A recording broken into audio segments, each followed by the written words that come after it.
مستمعينا الكرام، ما زلنا معاكم وهذه التغطية الحية على الهواء. يمكن مستمعينا الكرام موقع مصر موقع فريد متنوع مترامي الأطراف، شمالا جنوبا شرقا غربا، هو بالفعل وهي يعني القلب النابض للعرب. ويا رب يا رب كل الأحداث اللي بتمر بيها مصر تكون يعني نقول سحابة صيف. يعني يمكن حديثنا اليوم عن قبائل موجودة في مصر، قبائل موجودة في مثلث مشهور جدا وهو تابع لمحافظة البحر الأحمر، موجود في مصر، هو مثلث حلايب وشلاتين وأبو رماد. يمكن منذ عدة أيام صدر قرار جمهوري بتحويل مدينة حلايب إلى مدينة. يعني يمكن القبائل الرشيدة هي القبائل التي تسكن من ضمن القبائل التي تسكن هذا المثلث. أستاذ فتحي طنطاوي مدير تغطية المحافظات بموقع إخباري مهم، هنتحدث معاه عن موضوعات صحفية إنسانية جدا لمسها من خلال تغطيته الصحفية. أهلا بيك أستاذ فتحي معانا على موجات الإذاعة. اهلا وسهلا بموجات الاذاعه، وتحياتي ليكي ولاسره الاعداد ولكل القائمين على البرنامج. استاذ فتحي، زي ما ذكرنا ان حضرتك يعني من خلال تغطيتك الصحفيه بتقوم بتغطيه عده محافظات، يعني نتكلم عن قبائل الرشيده. يعني حضرتك بدايه اذكر لنا رحلتك بدات من فين وانتهت الى اين وخرجت منها بتجربه انسانيه فريده. والله سعادتك، هو انا كنت مرافق لمجلس الاعلى للشورى والقبائل العربيه في رحلاته اللي بتجوب المحافظات من الشرقيه للغربيه للدقهليه لبورسعيد. جميل. وختمنا بمثلث حلايب وشلاتين وابو رماد.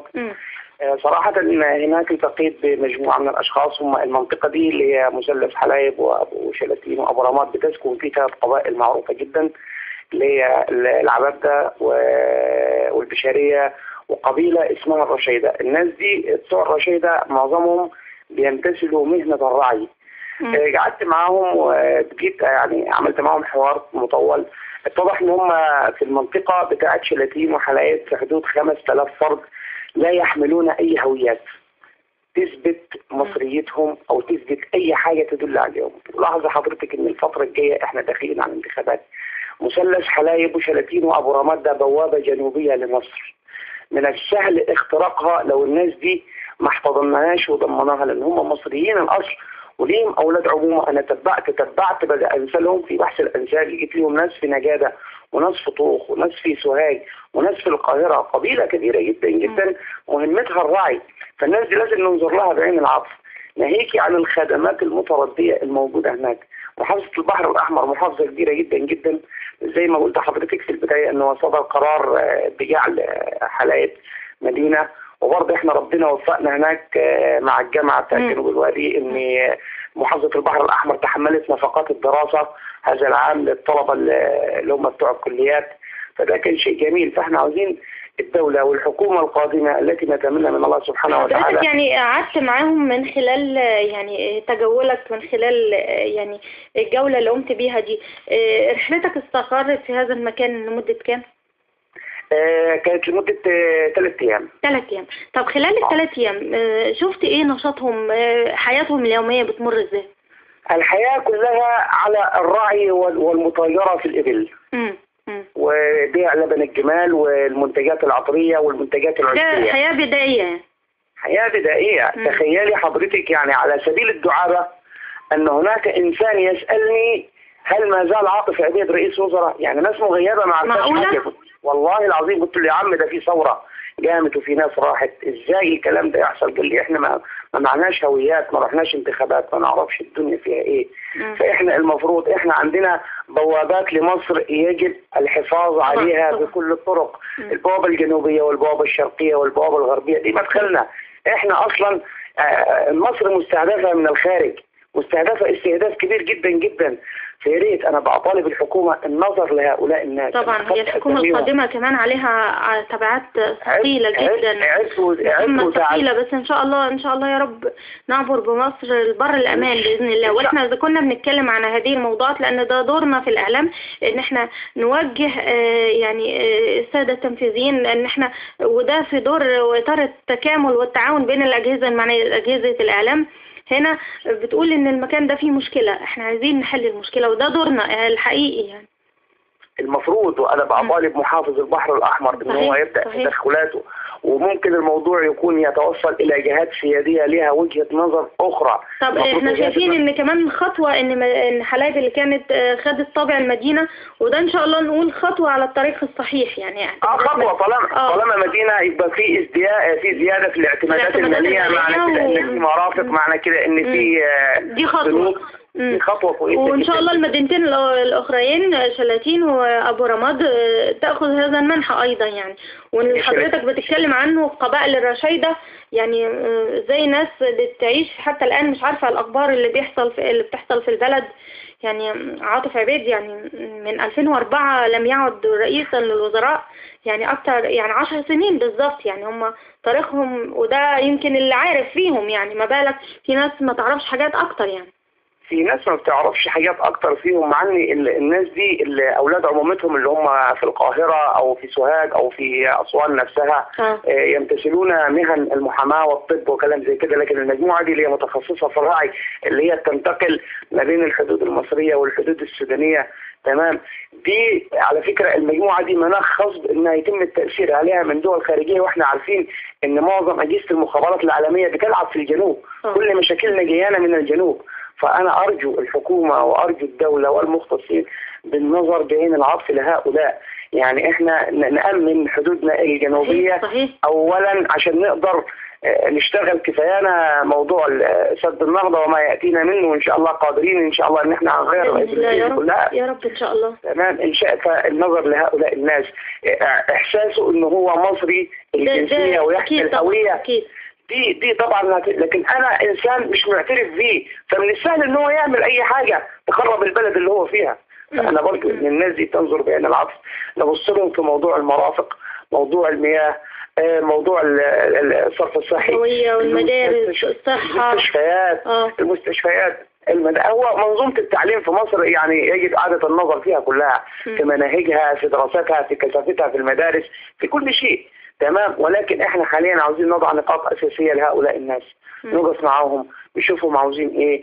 ان كان الجهات السياديه الامنيه لها فكر اخر في هذا الموضوع، خلاص اذا كان الناس دي احنا مش عاوزينها يبقى خلاص احنا مش عاوزينكم يا عم، سيبونا من احنا طبعا بنتكلم في حاجه مهمه جدا، وهي قبائل بتسكن هذا المثلث وهذه الاماكن، ومكان حساس جدا يعني. حضرتك يا استاذ عبير قبائل مصر 365 قبيلة على مستوى الجمهورية، مندرجين بين العرب والهوارة والأشراف والحمدات وإلى آخره، على كل اندثرت منهم عشائر متمثلة. فإحنا حاليا بنحاول نجمع هؤلاء الناس، تمام. المؤتمرات اللي احنا لفينا عليها والكلام دي حشدت للدستور وجابت الرقم اللي انت حضرتك شفتيه، تمام، لإحساسهم المهم بالفترات السابقة.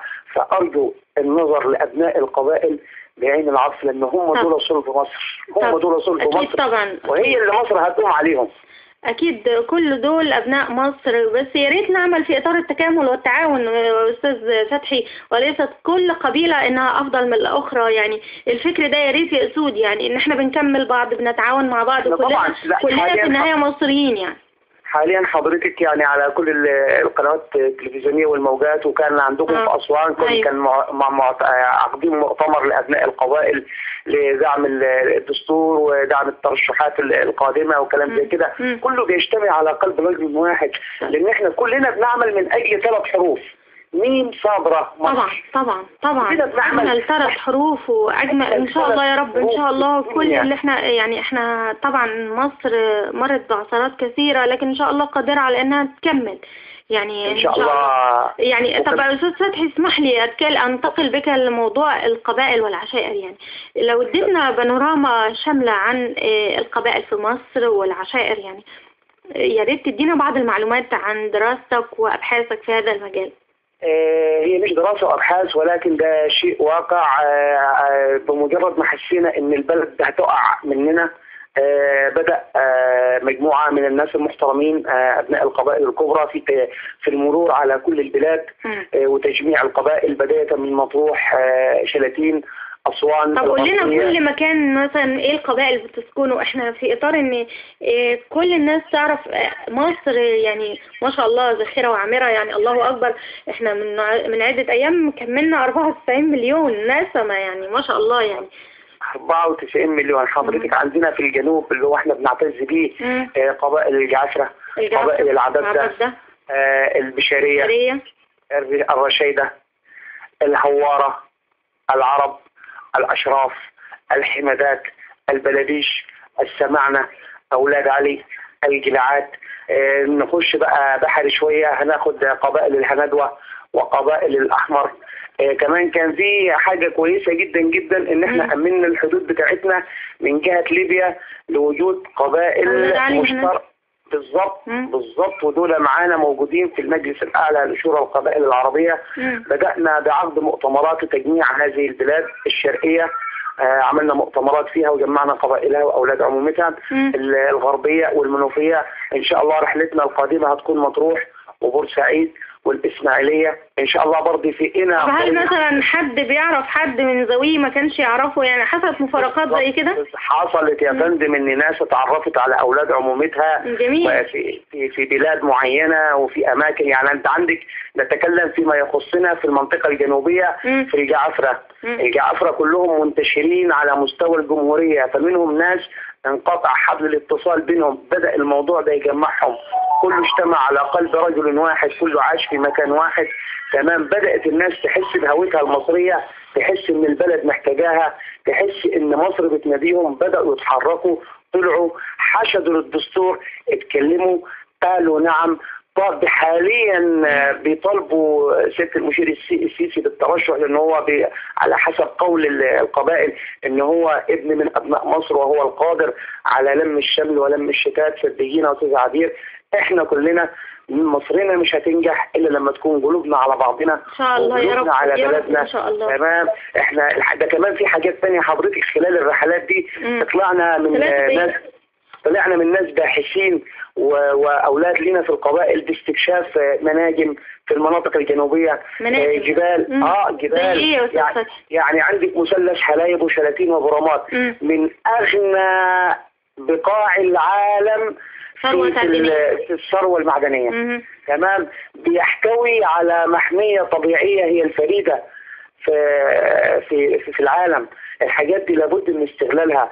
وجود القبائل لما بتنزل بتروح الاماكن دي بنشجع السياحه ونجيب السياحه. عندك الاقصر واسوان بتدور على السائح، عاوزين السائح الروسي زي ما هو موجود، لا يجينا السائح الياباني والسويسري والالماني والامريكاني.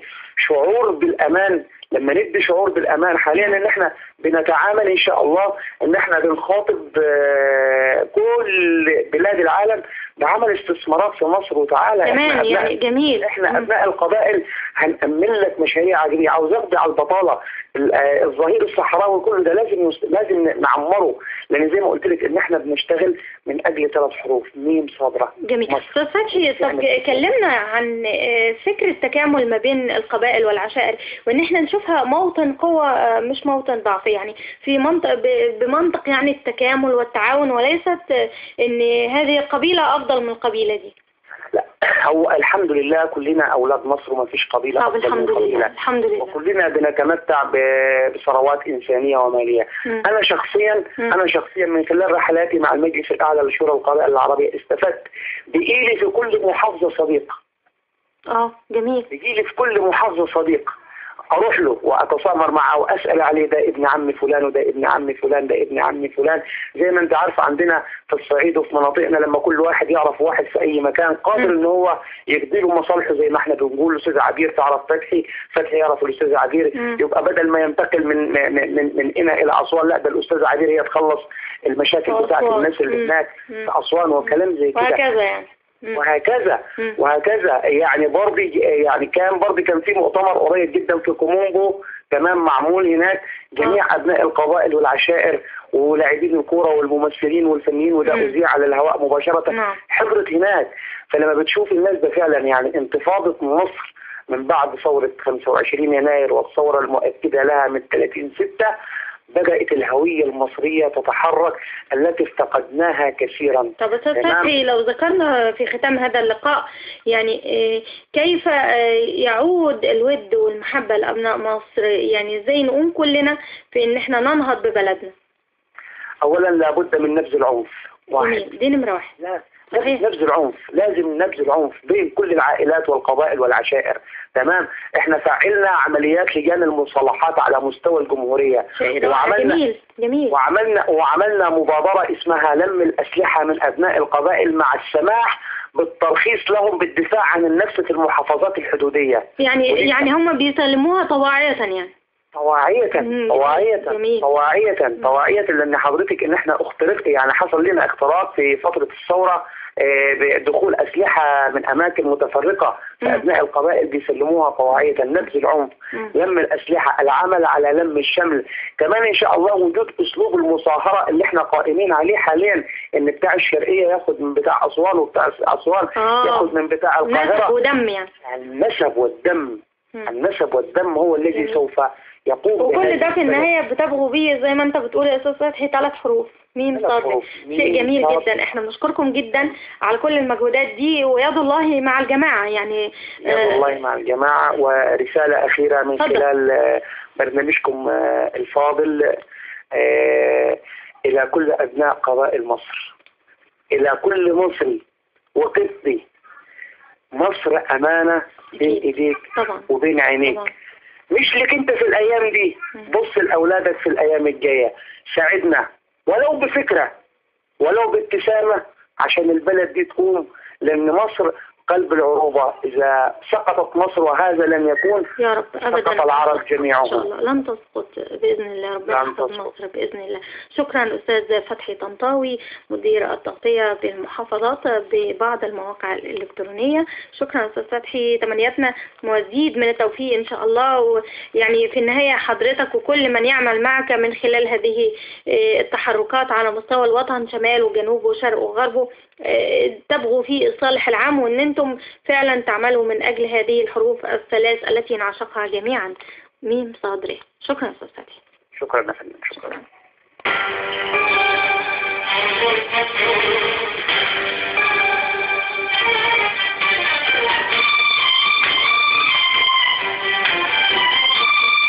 نهتم بمصالحنا